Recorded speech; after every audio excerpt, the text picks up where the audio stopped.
célèbre chanson signée Daft Punk du début des années 70 et reprise plus de 40 ans plus tard par le rappeur américain Pharrell Williams nous replonge dans la nostalgie du bon vieux temps. Mais l'élément essentiel de ce clip est ce défilé artistique caractérisé par la présentation de la mode vestimentaire d'antan. Un haut pants près du corps, traçant le chemin d'un Ernesto Jedi alpaga pantalon pâte éléphant versé sur une chaussure d'Orient salamander, le tout couronné par une coupe afro et on était sapé comme jamais. Yves Saint Laurent, Pierre Cardin, Tommy Hilfiger, Karl Lagerfeld sont entre autres des figures emblématiques de la mode qui ont vu naître, évoluer, briller puis s'éteindre plusieurs courants vestimentaires, asphyxiés surtout ces 10 dernières années par l'invasion asiatique dans le textile. Certaines personnes ignorent cette formule qui en est tout un concept, c'est le vintage vestimentaire. Nous sommes allés à la rencontre de Jeanne, propriétaire du showroom Margot, l'un des rares à faire exclusivement dans le vintage vestimentaire au Cameroun.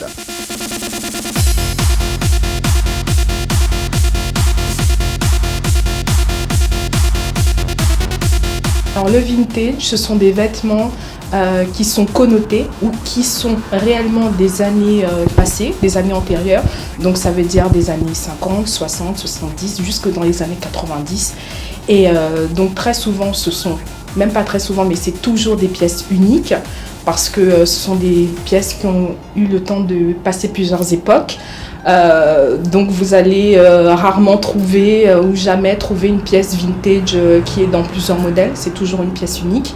Ce sont des pièces également qui sont de qualité parce que pour pouvoir passer l'épreuve du temps, il faut fatalement que ce soit des pièces qui ont des matières qui sont nobles, du vrai coton, de la vraie soie, du cuir.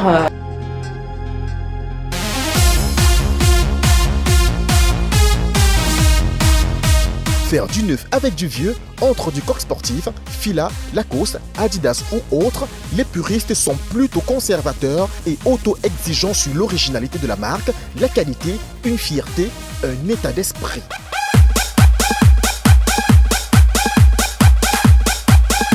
Il vaut mieux s'acheter une très belle pièce 2 fois par an que plein de petites cochonneries toute l'année. Mais ça, c'est mon point de vue.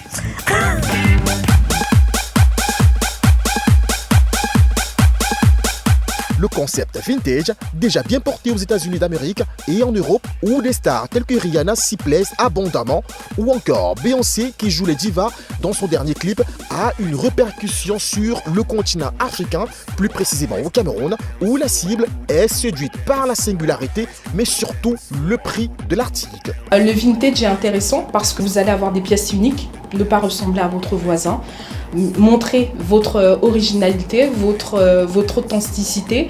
Le vintage permet ça. Vous pouvez avoir plusieurs looks qui vont sortir de l'ordinaire et avec des pièces qui seront vraiment de qualité, avec du cuir, avec des matières qui sont nobles et à des prix qui sont corrects. La mode est un art de vivre et le vintage vestimentaire, un de ses codes. Avec une taille de guêpe et ses hanches généreuses, Ken est un météorique dans ses différentes robes back in time aux allures Kibina. Mais comment ne pas fondre comme une glace face à Sergi, chiné dans un répertoire vestimentaire qui épouse simplicité, classe et glamour. Femme aux rondeurs généreuses, convertie dans des pantalons jeans stretch ou tailleurs ou la couleur jaune moutarde d'une robe dont le ceinturon sert de checkpoint entre le haut et le bas, Aïcha impose sa classe.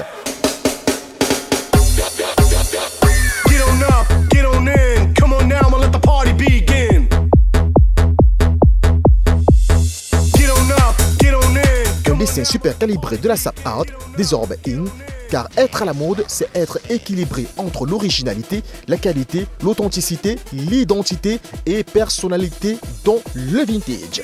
Le vintage vend une histoire, un vocabulaire, un héritage, une mémoire. C'est ce que font aussi tous les grands créateurs. Ils passent leur temps à regarder les modes du temps passé et à les remoderniser, les réinterpréter, les réécrire. C'était valable du temps de Monsieur Dior. C'est un tailleur de Mademoiselle Chanel. Vraiment, c'est typique. Ça a toujours été très sévère, mais c'est toujours extrêmement confortable. C'est pour qu'on devine la femme qui est sous le vêtement. On ne montre pas tout, on suggère. Le contexte camerounais, un peu comme partout ailleurs, où la fabrication asiatique est bien à la mode, enfile et retrousse ses manches pour mener le combat du choix entre la qualité et la quantité. Quand vous allez vous approvisionner en vintage, vous ne savez jamais sur quoi vous allez tomber. Donc très souvent quand vous avez des magasins qui sont plutôt standards, ils vont s'approvisionner en gros, ils prennent peut-être 10, 20, 50, 100 pièces d'un même modèle, alors que dans le vintage, c'est pas possible. Donc du coup, nous-mêmes, on est obligé d'être... je prends que des choses qui me plaisent, on est obligé d'être créatif, on est obligé de chiner. Pour pouvoir proposer aussi des pièces uniques à nos clientes, on est également obligé d'être dans une recherche artistique, stylistique en permanence, parce qu'on ne sait jamais sur quoi on va tomber. Le vintage, de façon générale, embrasse tout ce qui est rétro, que ce soit l'immobilier, l'automobile, bref, tout article ancien. Mais parlez-moi de mode, je vous dirais de faire renaître Pierre Cardin pour se chausser, Yves Saint-Laurent pour combiner sa chemise à un pantalon Tommy Hilfiger coupé au rein par une ceinture Lacoste, et vous serez vintage.